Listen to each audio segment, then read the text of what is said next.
Вот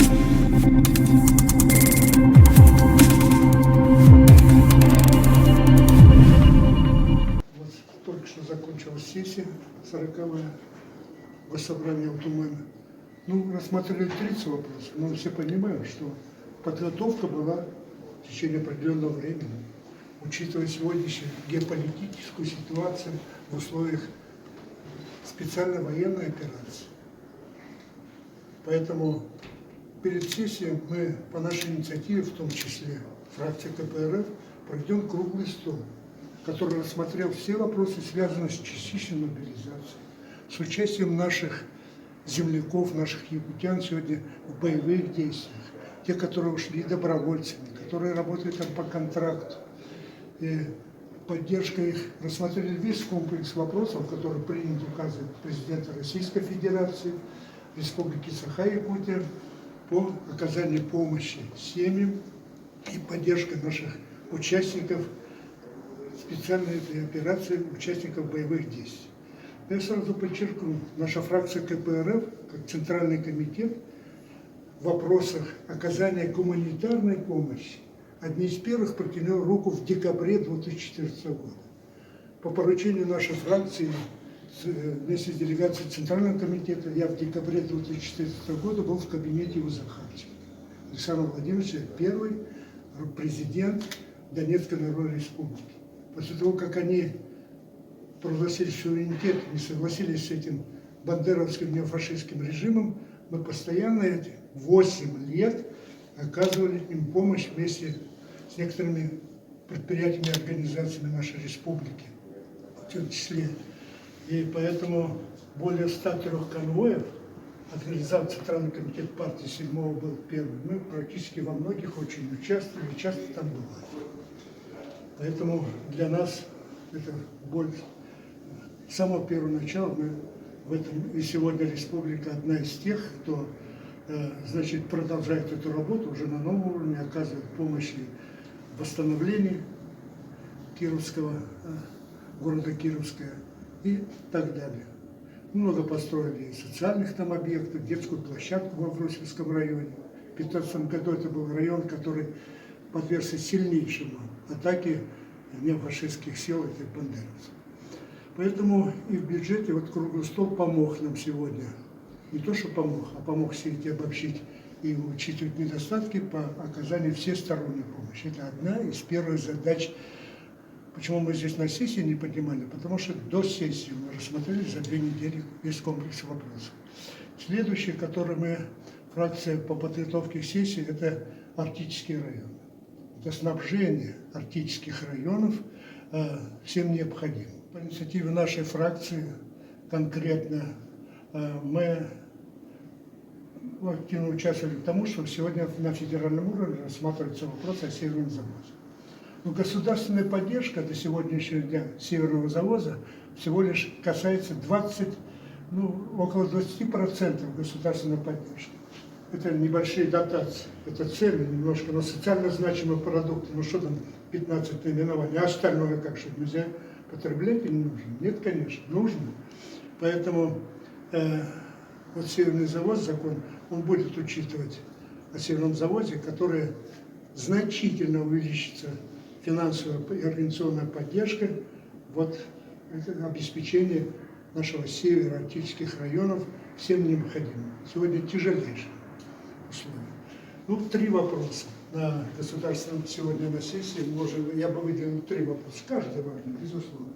Но первый вопрос – это Конституция. Изменение конституционный закон, который вносит некоторые статьи изменений. В марте 2020 года все мы знаем, что приняты поправки к новой Конституции. Более 20 поправок. Если мы вспомним с вами, как голосовала наша республика, рассматривая этот вопрос, то 44% проголосовали против этих поправок. Но это не значит, что мы против федерации, против укрепления нашей Российской Федерации. Нет, конечно, безусловно. Наша республика многонациональная, одна из тех, кто заинтересованы, и договор раньше заключали между субъектами, между Якутией, значит, Федерацией, Российской Федерации. Был принят по нашей инициативе закон о недрах. К сожалению, закон о недрах, сегодня в него внесено 350 поправок. Нет ни одного такого закона. Если раньше было два ключа, да, президент нашей республики и президент Российской Федерации, правительство имели два ключа. Мы имели 50 на 50 пользоваться природными ресурсами. Сегодня у субъекта федерации нет такого права. Это все федеральные отношения. Поэтому и поправки наши касались, что 44 проголосовали процента вопросов собственности. Надо разобраться. Мы не можем же соглашаться с тем, и не согласимся никогда, чтобы 100 олигархов владели 80 собственностью нашей Российской Федерации. А сегодня мы видим, вся собственность, которая у них там, она все арестована, и у них ее изъяли. И у нашего народа она не осталась. Извиняюсь, да. Поэтому вот вопросы собственности были в поправке внесены, чтобы частная собственность на природные ресурсы не существовала в Конституции, но оставили ее. Вопросы связаны, пункт 1 был вот в поправках Российской Федерации Конституции, что может быть власть Российской Федерации может создавать специальные федеральные территории. Но это тоже не было четко ясно, что за специальная федеральная территория, какой участок могут взять в республике и отделить ее от республики. Поэтому и вопросы взаимоотношений субъектов. Поэтому мы 44% проголосовали против, но сегодня наша республика одна из активных, которая работает для того, чтобы вопросы, записанные в Конституции, это поддержки нашего населения, социальная поддержка была самая значительная. Поэтому мы здесь поддержали этот законопроект Конституции, приняли сегодня. Два вопроса у нас, два момента вызывали вопросы. Раньше Госсобрание Алтуман у нас имело право, значит, организовывать, принимать закон о структуре органов исполнительной власти. Сейчас это права нет. Отзыв главы республики тоже было право Госсобрания Алтуман. Но с принятием поправок федерального закона это права отзыва депутата, освобождения от должности главы республики, субъекта, это право президента Российской Федерации. Мы поддержали этот закон, но это не значит, что дальше работа над законом Конституции не будет продолжаться. Будет продолжаться. Вопросы связаны с бюджетом. Бюджет мы понимаем всю ответственность, но тем не менее мы проголосовали против корректировки бюджета. Вот добавили 43 миллиарда рублей бюджет Российской Республики Саха-Якутия. Стала вот сейчас расходная часть более 350 миллиардов. Вот 43 миллиарда, из них 25 миллиардов это федеральный бюджет, и 18 миллиардов это бюджет республики. Но прежде всего с экономикой надо разобраться. У нас более 40 предприятий крупных, градообразующих такой республики образующих. Например, алмазная Алроса получила прибыль неплохую, более 50 миллиардов рублей. Но в то же время они в наблюдательном совете приняли решение не выплачивать дивиденды. А это примерно 10 миллиардов рублей. Не выплачивать республике. Как это просто взять и не выплачивать. Получают прибыль. Очень беспокойство вызывает Колмар. Они на 9 миллионов тонн угля не добыли. 9 миллионов тонн. Это тоже они не заплатили налог на полезные ископаемые.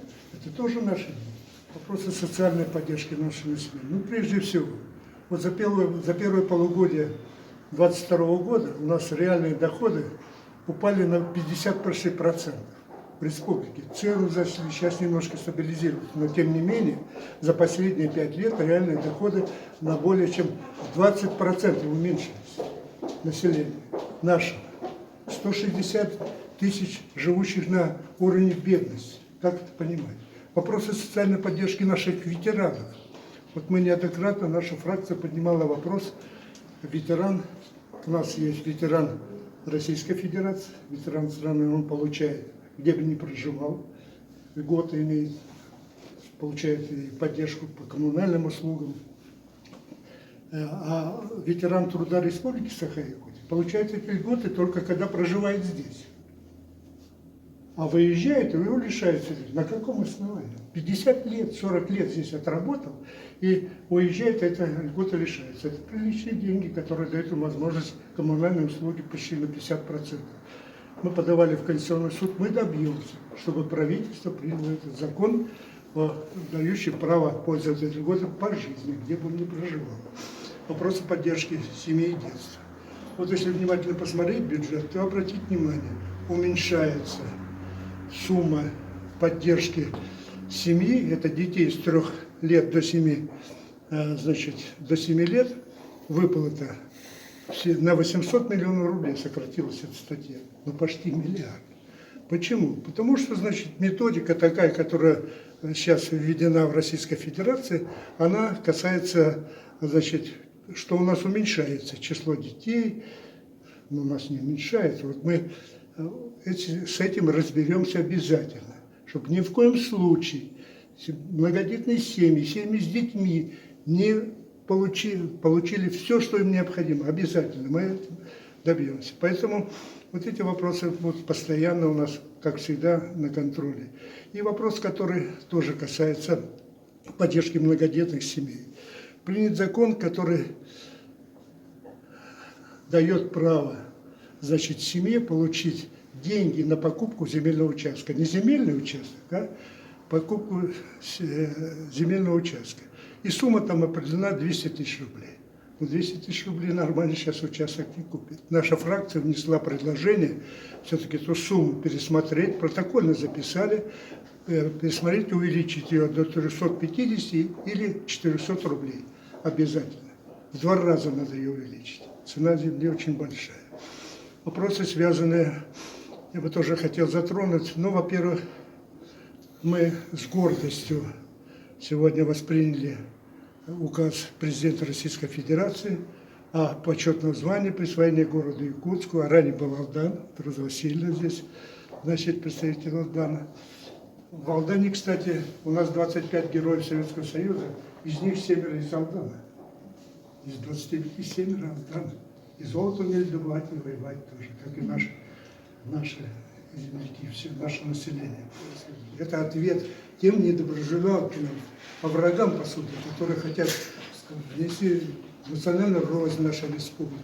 Сегодня день и ночь работает свободная Якутия из-за рубежа, из Польши. Вот здесь Тюняев выбыл значит, ученый, который выступил, обвинил наш народ в несуществующих каких-то проблемах и недостатках, упрекнул. Это сейчас правильно совершенно возбудили уголовное дело против него. Но в то же время я хотел подчеркнуть, чтобы мы чувствовали вопросы, только можем сплотиться на основе справедливости, на основе того, что все граждане будут равны, и возможность не будет безработицы, социальная поддержка. И мы должны историю не просто воспринимать, а ее действовать. Вот непонятно, я первый раз вот сейчас говорю, что в Чурапчинском районе, значит, 2 месяца назад 8 депутатов Чурапчинского наследия приняли решение о переименовании улицы Карла Маркса. Переименование улицы Карла Маркса. И приняли такое решение. Хотя сход не проводили, хотя коммунисты выступали против. Мы к этому вернемся. Пока пытаемся, чтобы они сами отменили это решение. Сами. Но если это не будет сделано в ближайшее время, то мы найдем возможность, значит, познакомить общественность Российской Федерации, познакомить общественность нашей республики. Я думаю, она нас поддержит.